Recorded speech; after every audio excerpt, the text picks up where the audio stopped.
Those guys are the best. But what you do to find a gap and crap. So I track these things every week. I want to see what the stocks are doing. So this is a stock that um popped up from this is technically day one, right? So it went from $4 up to like $7. And then the Hmm. next day it went all the way up to $10.40.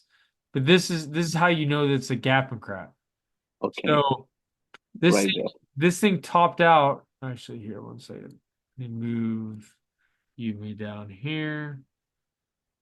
So this thing topped out at $10.40. But when Hmm. it opened down here at 9.25. So it went from here down to here. So what you do Uh-huh. is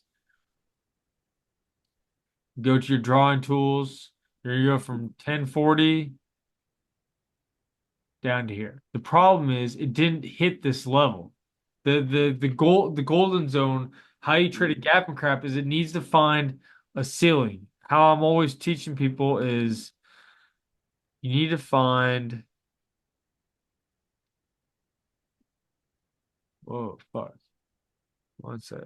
It needs to find a ceiling. So up here. Hmm. Yeah, because the day before you are just able to see until there. So you like. And then yeah, and then what Hmm. I'm looking for is a floor. Like if you watch the videos, I talk about ceilings and floors. That's the easiest way for me to think about it. So Yeah. what you Hmm. do is you draw in from the ceiling, Okay. 1040. Fuck. Why is this not 1040? 10, the hell is going on? Okay, 1040. Then you go down to the low, right? What I'm looking Hmm. for, you want to imagine like in a house, right? You have the ceiling, you have the floor. What I Hmm. want is I want the stock to find a ceiling and go down to the floor and then bounce back up. But what I want it to bounce back up to is the 61 or 78 level. It's going to retrace its move 61 to 78% of the move. And what I wanted to do is exactly what you said in that trade. I wanted to find like rejections, but the difference is Hmm. it didn't get there. But like if you look at this, it broke this level, right? It opened, it popped up, and then broke down. Well, the difference is that's not the floor anymore. So I have to remove this And that will be the because new. Hmm. this is now the floor down here. So I go from 1040 or yeah, 1040 down to here, and now look. Now it finds topping right in between where I need Hmm. to. But like exactly like what you just did, this actually Yeah. looks a lot like what you just traded. It started Hmm. project it has a green candle, right? You don't want to trade on the first green candle into the zone. You Hmm. want to make sure that it has a wick. But when this opens here, pushes up and then closes red, okay, well now that's showing me that there's somebody in here that's selling, whether it's somebody selling a position that they bought down here, or it's a short seller like us Yeah. that's getting in. Well, when this opens and it pops back up and starts going back down, that's where you take the trade. You take the Hmm. trade here, risking this high. And so, like, if you're going in with 100 shares, like you should be, Hmm. you'd be in at 975. So you'd be risking roughly well, like $60. That's a pretty wide range. But at the same Okay. time, you'd be covering half at $9, another half at 8.50, another half at 8.25, and holding the final piece for $7.26. You can start making good money by just following the process. And then obviously once you have more experience and more Hmm. time, like that size, that dollar amount goes up a lot. But that's what you're looking for. You're looking for this The gray, scale up. Hmm. This gray zone, it opens right here at 4 o'clock in the morning. Okay. I have friends that are in the UK and stuff. They'll trade at 4 o'clock in the morning our time. You know, it's what is that like Sure. 10 o'clock Yeah. their time. And so they'll start trading these stocks. I don't want you to trade this in pre-market because it's very, very risky because it doesn't have stop losses. You have to have the discipline to stop out and it's a more Hmm. advanced trading. So you have to find something that has a topping and then fails. And that it depends on the range. And the range could be like, you know, if it's a dollar stock, it might fail 20, 30 cents. That Yeah. might be enough. You know, you start looking at depending on how much the stock the price of the stock will determine on, you know, whether or not it's playable. Like BIVI was another one from this week. Um So every time I'm looking for a trade on this case that you're explaining me right now, I have to look for the falling movement, right? Yeah, So you're gonna look hmm for in this gray zone. You want to see this thing find a topping, and then when it opens at 9:30, it's it's a decent distance away. Like this opened yeah. 13. It opened 13% lower than the high, right? So what the fuck? So you come in here, go from the high down to the floor and you're looking for a pop into here. If it doesn't hit here, you don't trade it. It hit It hit. Okay. perfectly right here. Yes, Take a okay. trade right there, risking this high. And then when you take the trade, you cover half right here at the 1 minute. But the yeah, you want to cover a half here, another half Hmm. here. Like if you know if you got that, there'd be another half here, and then there's a very small piece here. And Okay. you want to start practicing where you're doing it correctly because it's not about like what how you stated. It's not about the money at the very beginning. Like and Hmm. that's the hardest thing for people to understand. It's not about the money because eventually you're gonna start taking this thing with like say 1,000 shares, you know, or whatever your dollar amount is. You know, you take a Yeah. trade here from 440 and you cover Hmm. down here with 500 shares. That's 40 cents. That's $200. You know, Hmm. you just made $200 in like 10 minutes. You know, like Yeah. that's where you can start making a lot of yeah, you start making a lot of money if you follow the process, which is why, you know, you, you're doing good because you're following exactly the steps that you should be following. Like this one, for instance, this is somebody sent me a chart. You wouldn't trade any of this. If you look at this stock looks like shit. If like this might all you see possibly is a bunch of lines. It might not make any sense to you, but you start looking at enough of these, you can see that this it looks like shit. Like you can't trade that. Yeah. This is even worse. It's all Hmm. spotty. There's no, if there's no this looks a little bit better. This actually Hmm. looks tradable, but like it's not the right setup. And so No. it's very important that you start like if you look at this stuff, this looks like shit, right? But Yeah. if you go to the day that I traded it on, I traded it right here. Wow. Yeah, that makes sense. Wow. Uh-huh. Do you see how it looks different? Way different. Yeah. Yeah, like that, like compared to Hmm. this, like this looks like if you're trading on like a original Nintendo or some shit, and then you pop over to like the PlayStation 5 or something. Like that's like the equivalent. And so this you wouldn't trade. Why? Because if you look at this thing's up over here, the high was right Hmm. here at $3.50. It opens at $3.30. You don't trade. Yeah. This would have to be down here at like 280 for you to trade because you need it to. find a topping up in here, and then it needs to have range, like say like down in here, and then it pops back up to say here. Because Uh-huh. how you make money is this has to be closer to the ceiling, and then you make Mhm. money while it goes down. If it doesn't The have any falling. Uh-huh. range, you don't want to be shorting close to the Mhm. floor. That's how you get your ass kicked. And Yeah. so you have to start learning how to identify this. But, you know, like I said, if any of this That's stuff what, is, yeah. I mean, and that's what like we have to spend more time doing, yeah, like, exactly. And you're so it's worth looking it. at Yeah. these charts, because that way Hmm. you can start to read how they trade. Where the hell did I trade this thing at? I Hmm. think I traded it here.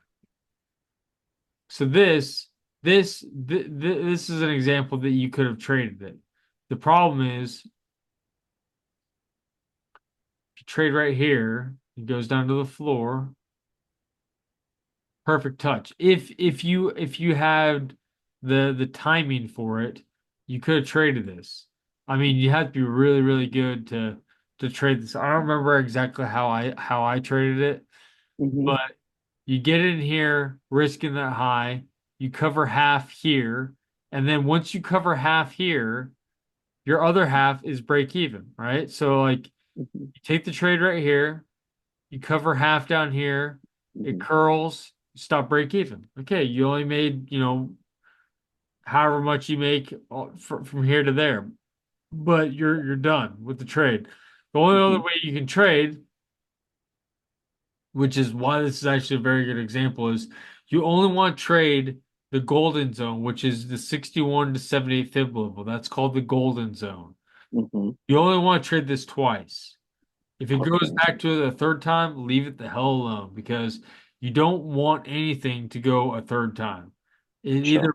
either works because the odds of it working, you know, after, the second time is like slim to none because Hmm. this thing pops up, you can, like I said, you take another trade somewhere in here, you're Hmm. risking over here. Okay, cool. You cover half, doesn't hit your next target, curls, you're done. No more.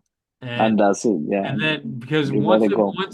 once it breaks over the pre-market high, that turns Hmm. into a gap and extension. I don't want you trading those because those are a more advanced trading and you can get in a lot of trouble trading this shit Sure. and lose a lot of money. But so at the very beginning, just focus on gap and craps. So a refresher, like I said, it has to find a ceiling in Mhm. pre-market, right? Yeah. And then after it finds the ceiling in pre-market, it has to open below it. And it has to open far enough below it that it has room to push up and start rejecting. Like this, that's not a huge Sure. range from like 145 to Yeah. 170, but I mean it would still fit the parameters. It'd be okay to Uh-huh. trade that, cover half, and then just reduce your risk as much as possible. And Yeah. then you're out. If it comes back up, well, like I said, it starts rejecting again. You can take a Hmm. trade a second time, but you're still risking the pre-market high. Once again, you cover half, looking to cover half, and the last half down here, and then your stop. Once you take profits and you make money, your stop always goes to break even. You don't want to take a winning trade and turn it into a loser. So Hmm. that's how you want to do it, and then that's basically how you go everything. When I am trading, you're asking how I find the trades, and I use this. It's called Edge to Trade, and Okay. I have um a video on how I use this, but Okay. this thing shows me every single stock, and like right now, for instance, like all these are popping up. How I do Hmm. it, literally, in the like so XPON. So I Mhm. look at this really, really fast. Okay. 5 million float or a 500,000, 550,000 float. Okay. So you've watched my videos, right? Yeah. Yeah. Would Yeah. I I see you doing that. would I trade that? I mean, you're looking at least for 5 million. Ah, so you have watched it. So that's perfect. Sure. Oh, Yeah. I come over here and I would click on XPON, Okay. exclude from this component. All right, Oh, it's okay. gone. That way I don't have to worry about it. Why would I So trade you, something that's got sure. 550,000 float? I'm asking to Yeah. get my ass kicked. Yeah. ATNF. Okay, so once again, it's got 1 million float. Hmm. So yes or no? No, no, no, no. Perfect. Well, look at that. Gap and All crap. right. There is no gap and craps here. So no trades for you. Okay, there you go. Like it's super simple. You don't trade.